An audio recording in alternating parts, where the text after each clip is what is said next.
Hello again.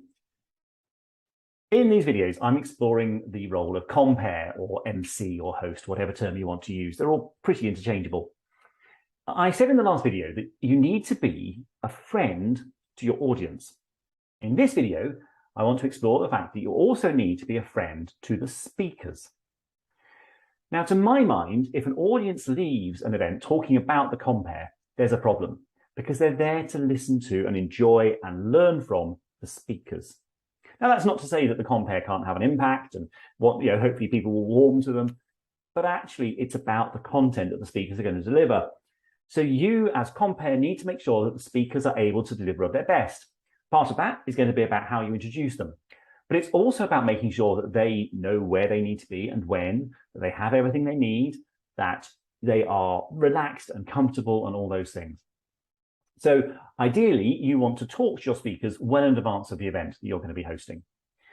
Find out from them how they're planning to open. Do they need anything specific from you? Ask them for an introduction.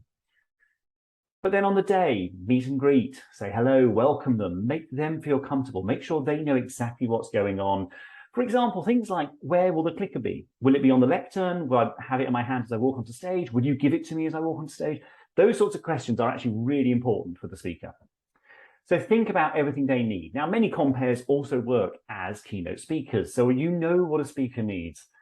So just put yourself in that shoes for a minute and just think, okay, what do I need from a great compare?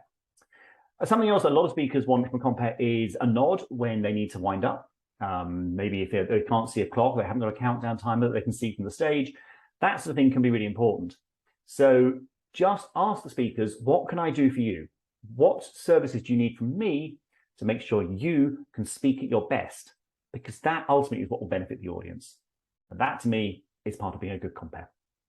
Next time around, we're going to talk about being a friend to the event organizer. If you came here via my email newsletter, please do subscribe to my YouTube channel while you're here.